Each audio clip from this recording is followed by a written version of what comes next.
Afternoon.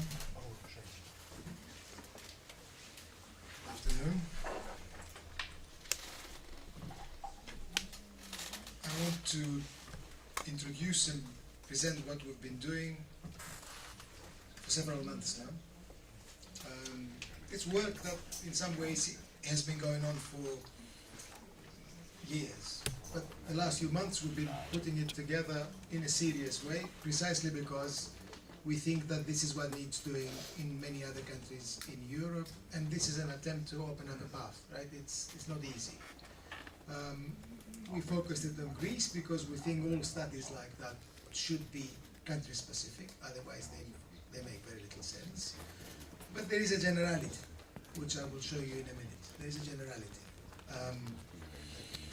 So that's what we think EReNSEP is about, and that's what it should be about in the first instance, and let's hope that we can succeed in moving into that direction in Spain, in Italy, in France, and elsewhere. So, if you could just... I'll get to the point straight away. We believe that Greece currently faces two sets of economic problems. The first set is basically short-term recessionary pressures, which are common to many countries in the periphery and many countries in the core. It's a kind of recessionary trap. It's a box, a recessionary box, which I will, the components of which I will show you in a minute. So that's the first type of problem.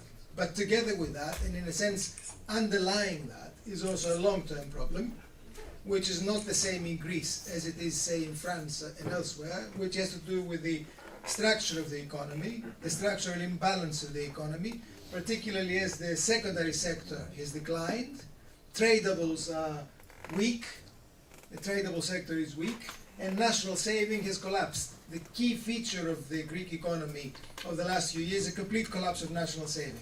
And if you understand capitalist accumulation, you will know that if national saving collapses, then there is no scope for accumulation. Basically, the sources of growth have disappeared because of the policies of the last few years.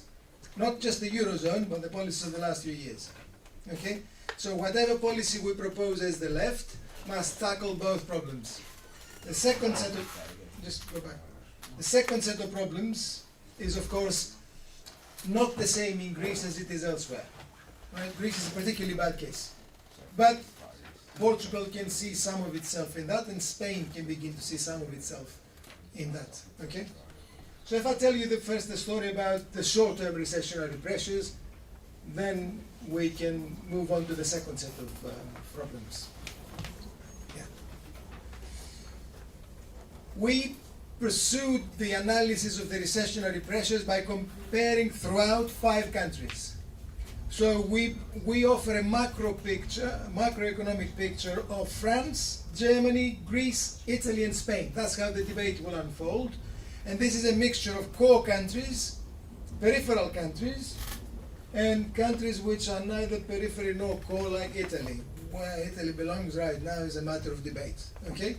So that will give you a sense of where the whole of the monetary union is, basically. This is a sample of the monetary union that is indicative. Now the first element is, of course, unit labor costs, because that shows you the movement of competitiveness within the monetary union. I've made this point many times. Henry Flassbeck has made many times. It's perfectly clear what's happening. This is the outlier. This is Germany. Okay, German unit labor costs have been kept down. Labor has lost in Germany. This is the crisis that unfolded in the 2000s, and then we've got the narrowing again through the recessionary and austerity policies applied across Europe. The interesting thing here is Greece, we've got a collapse, but then a flattening out. Labor cost is not declining anymore in Greece. That's important. Spanish labor costs have declined dramatically, but French and Italian labor costs have not declined, unit labor costs. And that, of course, is the key problem of France and Italy. The gap remains with Germany. France and Italy are not catching up. That's the underlying problem, right? So, some people have argued this has happened because of German productivity growth. It's easy to imagine that. Germany is acquiring competitiveness gains because of productivity growth. Completely false. There is no evidence at all. This is real labor productivity per person, traced since 1996. German productivity growth is there. It's the grey figure. It does nothing. There is no significant growth of productivity in Germany. Of course, absolute levels of productivity are higher in Germany than elsewhere, but that's not what matters for competitiveness. What matters is the rate of growth of productivity. Okay? And the rate of growth of productivity in Germany is nothing. So that's not what's driving it. What drove the competitiveness advantage that you saw previously is wages being kept down. German workers have borne the brunt of this competitiveness gain. Greek productivity growth, incidentally, is faster than German. For those of you who might have heard that Greece has been behind, that's not true. Greek capitalism did not behave that way in the 2000s. So what has driven this recessionary pressure is wage policy in Germany, more than anything. Okay? The reflection is clear, we've said this many times before. Here are the 5 countries. You see the opening of the current account gap. If you acquire competitiveness, you acquire a surplus. What is very interesting is what's happening after 2007, where the German surplus gets even bigger. That surplus is not in relation to the Eurozone, but in relation to countries outside the Eurozone. Germany is exporting beyond now, but it's benefiting from the Euro still, because the Euro has been weak. And it's been weak because of the pressure of the presence of the other countries. Germany wins heads, it also wins tails in this situation, right? The other countries, though, have been forced to adopt policies of contraction, and they have narrowed the gap. They've created surpluses. It's interesting to see that Italy is also creating a surplus, and that's the persistence of the recession, the creation of recession in Italy. France is not. France is weaker in that regard, and you can see it in trade balance terms, where France is still down there. What the new government will do, we will see, but he will have to deal with that. That situation will have to be dealt with. So whatever Mr.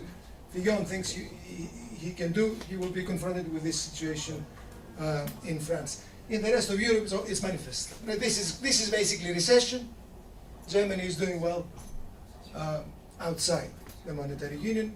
German workers are carrying the burden of that. During this period then, we had a huge accumulation of debt. The accumulation of debt is a reflection of what's happening in the economy. People often misunderstand. Debt accumulates because of loss of competitiveness and because of the gaps that open up. During this period, we've had an accumulation of private debt. Private debt is the driver of debt in Europe, not public debt. Much of the debate has been about public debt, but actually the real growth of debt during this period is in private debt. And you can see what happened. Private debt explodes in Spain. Spain is the main country of private debt because of basically speculative transactions by banks and others in real estate. The other countries have not had a bubble. Spain is the only country that had a bubble in Europe. The other countries have had growth of private credit for consumption, except for Germany. Germany is the opposite. Right? Private debt declines in Germany. And it's part and parcel of it. Germany has surpluses, and it's the surpluses that make it move through weak demand, domestic demand. And then you see what happens once the crisis breaks out.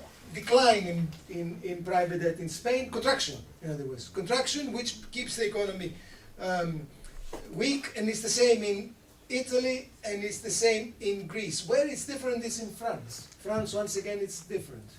And again, Mr. Fillon will have to face that if he becomes Prime Minister, which I hope he doesn't, but if he does, he will have to face up to that, because not only he's got a competitiveness gap, not only he's got a gap in the balance of trade, credit and debt continues to increase in France for some reason to do with the French banking system domestically. Okay. This is public debt, about which so much fuss has been made. Public debt has not been the problem. Public debt does nothing until the crisis. Public debt becomes a problem after the crisis. It's not public debt that has caused it. It happens after the crisis, and what we see is an explosion of public debt as proportion of GDP in Greece. Greece acquires a real debt problem after the crisis. Okay, but you can see the problem getting worse in Italy, and the problem getting much worse in Spain as public debt migrated, private debt migrated onto the public. Okay, that's basically what happens here. But once again, Germany is different, where it declines. Germany is a country with weak domestic demand, high competitiveness, little private debt, or at least not rising public debt in aggregate, and not particularly rising public debts from these figures here. Why and how? Much of the reason has to do with the primary balance, in other words, fiscal policy, in other words, recession, austerity in practice. That's austerity in practice. And there you can see the application of austerity once the crisis hit. No. The application of austerity in practice once the crisis hits. What happens when the crisis hits is, of course, deficits develop as countries attempt to deal with the shock of the crisis. And then a narrowing again as recessionary policies are applied. It's interesting to see that in Italy and Spain, in Italy and Germany, we've got the strongest recessionary policies in place, which explains the Italian surplus on current account. Italy basically is a country that is lodged in no growth, persistent recessionary policies from the part of the state, very little lending, little credit. I mean, I don't know how it manages. It's difficult to... there's nothing that works, basically, as far as a large capitalist economy is concerned. Yeah. And here's banking, where you see this jump in Greek banking is because of accounting changes, so it's not a real jump. What you see is the persistent weakness of European banking after the crisis. This is the weak section of the European economy. Nothing happens in banking. There's no credit creation in Europe, except for France. France again is different. Something is happening in France there too, where you see better performance of credit creation. France works differently than Italy in this respect, and those of you who wish to look into the structural transformation of France had better take that into account. Something is different about the French banking system. We know that France is the country that has financialized most strongly in Europe the last 3 decades. It's remarkable, the shift from not very much presence of finance to huge presence of finance. This seems to have had an effect in how it works on the macroeconomy too. Yeah. The reason why this is working is, of course, has worked in this way is, of course, the ECB Balance Sheets. And here you see quantitative easing. The first bout, and then the second bout, which is 2015, it would have been even bigger if we stretched it, but we didn't have the figures. All that has been positive in the European economy is because of this balance sheet. Essentially, the ECB has absorbed the European money market into itself. This is gigantic. Right? Basically, there is no European money market anymore. There is no interbank lending worth talking about. All of it comes from the ECB, fundamentally. It's vast. Right? And that's what finances whatever liquidity exists. And well, nothing happens in the real economy, but that's where it comes from. Okay? Yeah. 2 more things and I will finish. In the real economy, all this has meant, and we've shown it, collapse of investment. This story has been a collapse of investment. As we've had the contractionary policies and austerity applied, we've had a contraction of investment, collapsing in the case of Greece. I mean, this is an astonishing decline in the case of Greece. This is a historic shock, but it's a similar shock in Spain. The Spanish economy is deindustrializing very rapidly on this basis, except for the last year and a half where something has picked up. And the Spanish and Catalan people among us better look into it. But nonetheless, the long-term behavior of the Spanish economy is on a par with the Greek in terms of the collapse of investment. But interestingly, and here is the point for others, there is no investment we were talking about in Germany.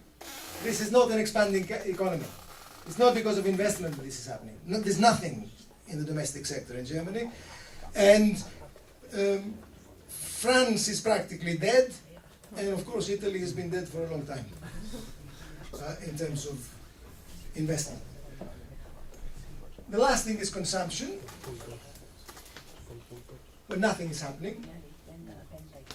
It's not consumption that's been driving this, except for Greece, and I want to stress that. You see the problem now, the structural problem of Greece here.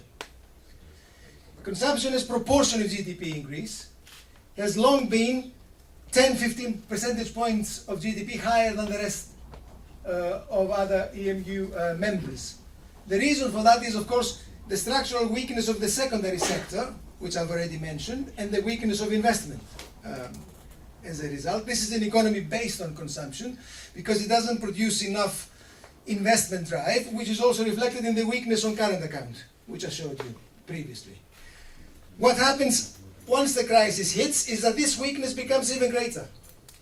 Actually, Greece has become weaker as a result of the measures applied by the monetary union on it, and the dependence on consumption is even greater than before, and it's the collapse of investment that I showed you previously. Effectively, this is an economy that never invested very much, had a weak secondary sector, had a weak tradable sector with a vast gap, and now it's become even weaker. This is called stabilization and creating growth prospects. I mean, it's just absurd. There's no other way to describe it. Right? It's entirely absurd. Because the last way in which you can see it is, of course, is disappearance of national saving. That's what this means. This is an economy that doesn't create any national saving. And an economy that doesn't create any national saving cannot grow. There is no source for growth if there are no national savings. Yeah. Of course, the last, literally the last diagram here is what happens in the world of employment, in the world of labor. All that is reflected on the world of labor, of course. And in the world of labor, what happens in the three countries, France, Germany, and Italy, is basically, in the case of Italy, a rise in unemployment, which is quite significant as the economy does nothing.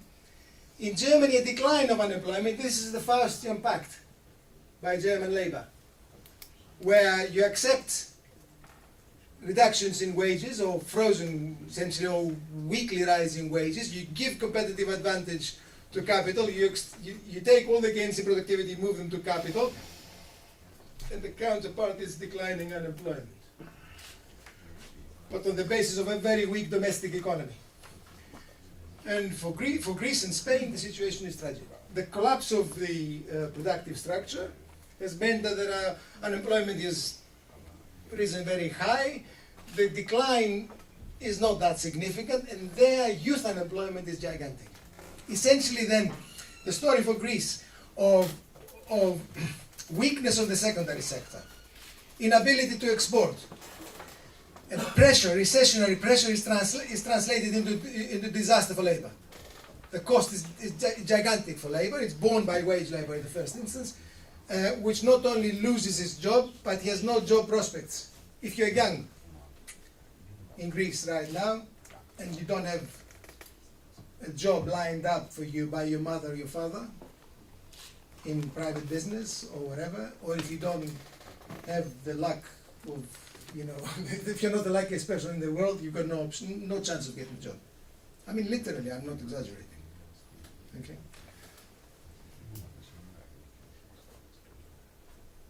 Right. That much then about the economy.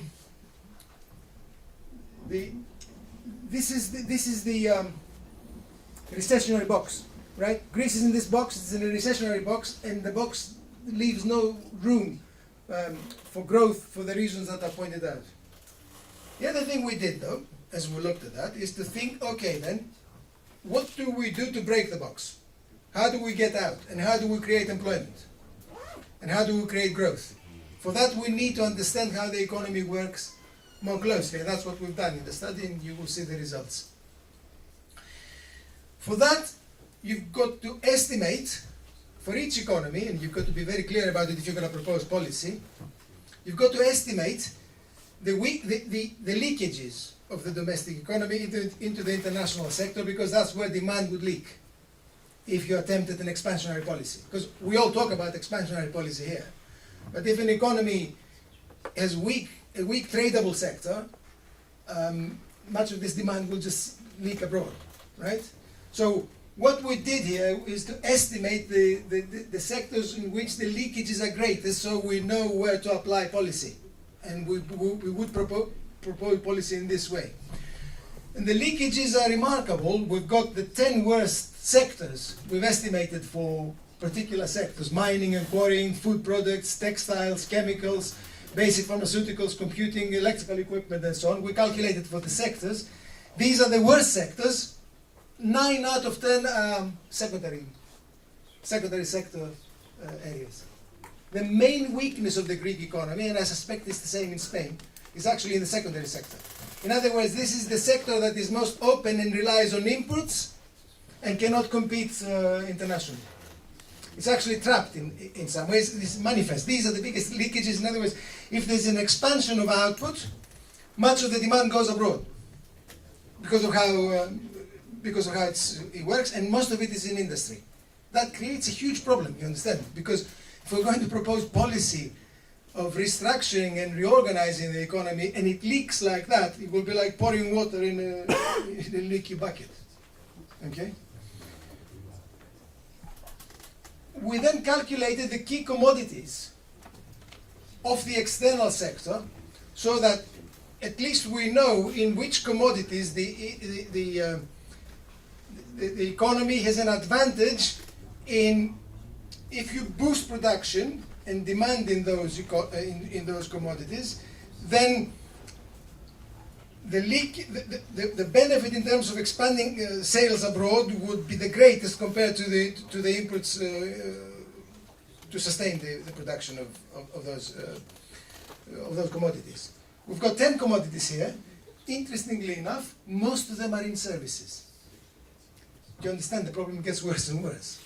Because you've got an economy that is weak, tilted towards services, with a weak secondary sector. The secondary sector leaks profoundly abroad, and if you're going to calculate where you've got to push to create growth, you've got to go for services, not for the secondary sector. In other words, you've got to go for the sector which is the problem in the first place. So they are not external sectors? No. Okay. These are commodities. Domestically produced but sold abroad. And these are the key power goods, as it were, for Greece to export. Right? Is it clear? What is the meaning of the? Don't worry. These are different ways in which we assess the sensitivity. But you can sell construction buildings also abroad. Of course, you can export it. Yes, you can export it. Yes. Houses and so on. You can have the business that. The houses outside. Yeah. Okay. Yeah. But sorry, I don't understand. When you say like the demand goes abroad, why is that a problem? I see. Okay. And These are the key commodities in the sense of the key benefit for the country domestically. The problem you examine is what you're referring to is the previous table. And in the previous table, what you're looking at is the leakage in the sense of if there is a boost in the demand. Can you just show me the one before? If there is a boost in the demand for mining and quarrying or for food products, and I say this because there's a lot of talk in Greece. We need to strengthen the agricultural sector, food products and so on, right?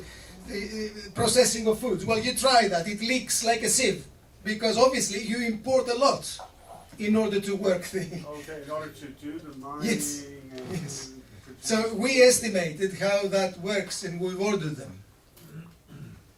This is basically input-output analysis. So the sales of those goods doesn't compensate for the money you've spent to get all the tools in, to get That's another way of understanding it. Right?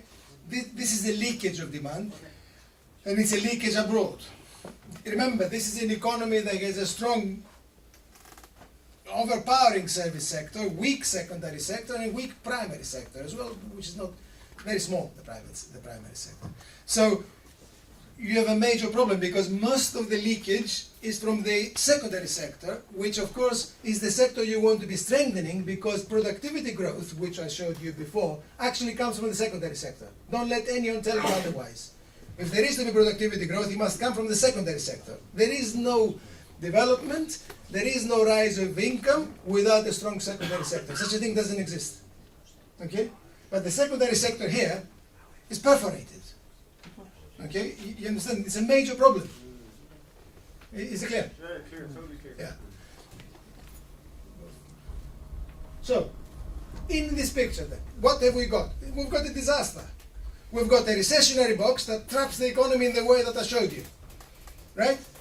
No savings, destruction of demand, high unemployment, all the rest of it. And inability to compete, and a suppression of demand, permanent suppression of demand in order to keep within the EMU. And at the same time, we've got a structure which is very, very weak by its own development in the last 3-4 decades, which has become even weaker the last 6 years, not stronger. The answer is clear and we propose it. Insofar as we're going to propose a policy for Greece, that must have two legs to it. Two aspects to it, and that's what the left should propose from our perspective. First, the country needs to get out of the austerity trap, out of the recessionary box, and that means expansionary fiscal policy. There is no other way to do it, right? We need an expansionary fiscal policy. In other words, we need the public sector to act as the leader in this and pull the rest. The notion that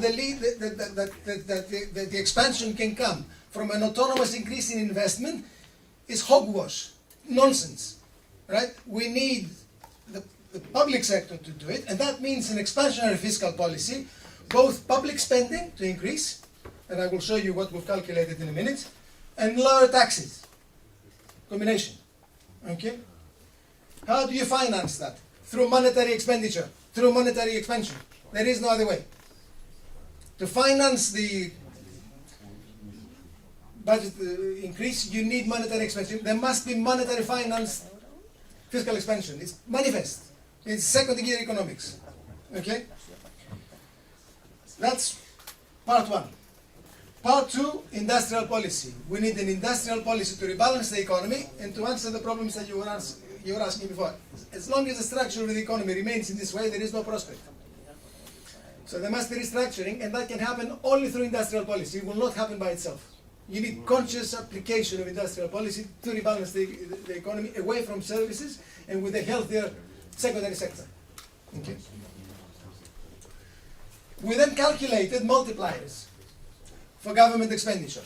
If you're going to propose fiscal policy, fiscal expansion, financed by money, you better know what it's going to do. Okay? And we estimated multipliers in a variety of ways for the primary sector, the industrial sector, services, and the total economy. And there is no question that when you look at the employment multiplier, government expenditure is very, very effective across and for the economy as a whole. That's the most efficient way to reduce unemployment. No question in terms of the multipliers. So it's manifest in terms of the impact on employment. Okay, as I say, we've estimated it. And it's manifest across, even in the primary sector, in the industrial sector. It's weakest in the industrial sector, incidentally. For the reason that I just explained. This is a sieve, loses value. You put money into it and it loses it. Right? Nonetheless, you must do it. Otherwise, unemployment will not be reduced rapidly. You need 5% growth annually for the next 5 or 6 years to reduce unemployment to reasonable levels. The only way to go for that in a targeted way is this. Okay? And so this is an assessment of the multipliers. How do you achieve this? Well, if you think you can achieve this in the monetary union, then you don't understand the monetary union. There is absolutely no way. Right? Exit from the monetary union is necessary on this basis alone. You need to get out.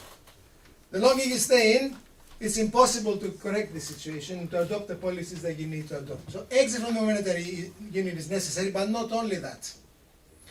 Because we're talking about restructuring the economy, and we've shown how it must be restructured in terms of the secondary and the primary and the tertiary sectors. That means, at the very least, negotiating a state of exception from the European Union, from its directives on investment and on trade, because investment policy and the investment directives of the European Union are restrictive. They won't allow you to adopt the industrial policy you want to adopt. There is no way, even if you exit the monetary union.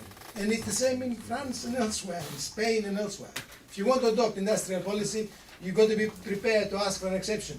A little bit like Brexit, what Britain is doing at the moment, negotiating different regimes. Obviously, some of you will say, exit, right? What will exit do? The Italians among you, and I was talking to Stefano Fassina, I think, is he gone? Anyway, I was talking to Stefano Fassina earlier, what will happen for exit? In Greece, the last 6 years, some of us have been terribly concerned about the patterns of exit. We've had to be worried about that because we were asked it. Other countries in Europe, less so. In Italy now it's becoming a real problem. So the Italians are beginning to think, what do you do day one? What do you do day two? What do you do day three? We've got a lot of experience of thinking about that. Not of putting it in practice, because Tsipras wouldn't allow it, but of actually thinking about it.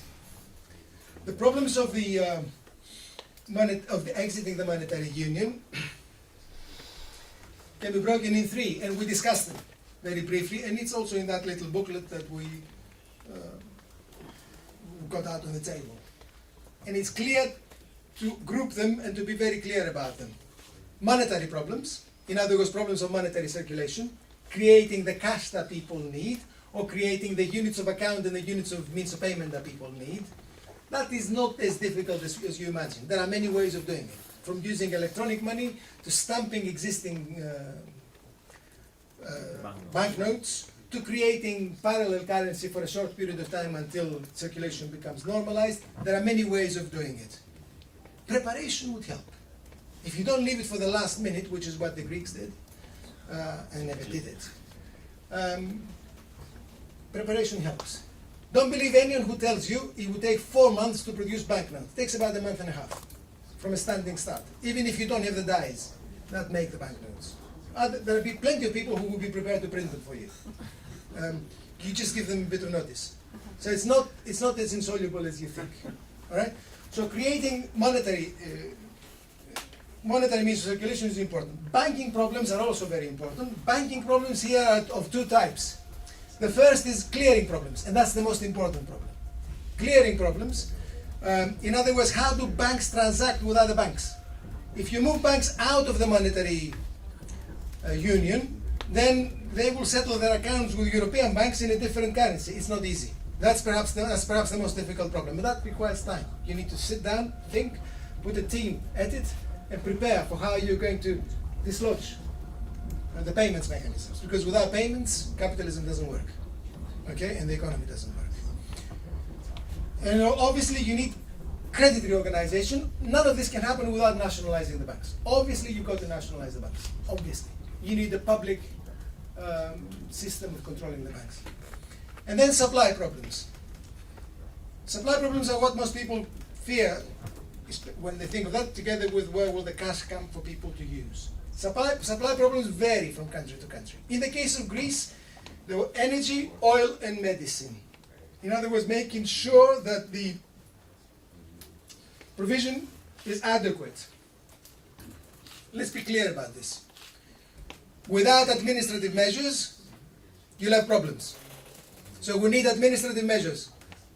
Since when was it that the left was scared of that? Right? I mean, it's almost like if you say that on the left, people will recall administrative measures. I mean, yeah, administrative measures. Right now, administrative measures happen through the wallet. If you have got money, you buy everything. If you don't have money, you don't buy it. Right? So we need to prioritize what we will import and act accordingly. It's very simple, and each country will have to deal with it differently. In the case of Italy, for instance, which has a balance of trade surplus, the problems will be far fewer than would have been in Greece, because it had a huge deficit. Greece now also has a surplus, it can deal with that. All it would take is reorganizing the supply and making sure that the available currency goes where it needs to go. For that, you need the population that will be mobilized. You need working people to support you. You need a movement. You need to have the backing of people, or you bring the tanks out. And because the left is not for bringing the tanks out, we want people to support us. Right? That's the whole meaning of it. You want them to be engaged in this. And the last thing is the exchange rate. If you introduce a new currency, it will drop in price. There are some quacks in Greece, plenty of quacks actually, and elsewhere, who think that you can introduce a new currency, you will change it administratively 1-to-1 with the euro, and then you will stop it there. You will prevent it from falling. There are some people who argue that. They simply don't understand. I mean, it's just you make it up with the dollar. The currency will decline in the international markets, obviously. You will exchange it as 1-to-1, and then it might become 2-to-1, 3-to-1, depending. Okay? If you don't have reserve currencies put away, you won't be able to stop that very easily. The administrative measures will help. You will need banking control, and you will need currency controls for it, such as Greece has already got in place. Okay? The biggest thing that the government should negotiate and could negotiate is the exchange rate. If you could negotiate with the European Central Bank some transition process, doesn't cost the European Central Bank anything. If you could negotiate that would be a great success. But even if you couldn't, it shouldn't stop you from doing it. Okay? It shouldn't be conditional on that. If you could negotiate it, all very good. Now, I'm not going to say anything more. Grigoris will tell you more about how the restructuring will be done, and Costas will tell you more about the labor market. I want to finish with one last estimate. We looked at devaluation as well, it's in the study. And it's the only serious examination of devaluation that exists in Greece. Believe me. In Greece, we've had 6 years of constant talk. The exchange rate will fall and we will be destroyed. There isn't a single serious study of this. I'm honest. It's just talk. We estimated it, and it will be updated in the coming period. We estimated what would happen for devaluation of 30 to 40%, a serious devaluation. Okay? Because people say hyperinflation will follow. Here are the goods that would have the highest throughput inflation from inputs, right? And here are the lowest ones.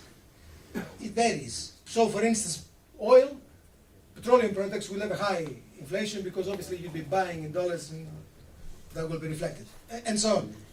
The average we calculated was for inflation in the first year of less than 10%.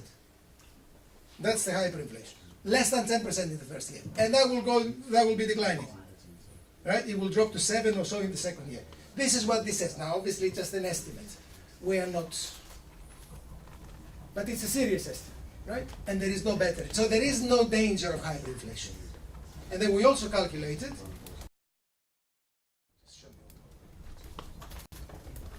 the gain in competitiveness of the same devaluation. The jump is phenomenal. In the primary sector, 25 to 40%. In the secondary sector, 20 to 30%. In the services, 25 to 40%. There is no question. No question at all. If Greece needs devaluation urgently, it's manifest. Right? It needs devaluation urgently, and that will change the terms of trade and so on domestically and other ways. I mean, I'm just astounded that people can oppose this. It's so obvious, right? And we've estimated this, as I said. Now, we will put this in the public domain in the coming period. There's other stuff in the study too that Costas will tell you, and there's more work to come, which will also bring the political and social dimension, which Grigoris will tell you. The important thing from our perspective isn't simply to put it in the public domain for Greece and to have a serious debate. It's actually to spur similar analysis across Europe. This is for us what the left needs. That's the kind of work we need to be doing. When we go out and say, that's what we're going to do, at least we know what we're talking about. I repeat, these are just estimates. But then all economic estimates are just estimates. Right?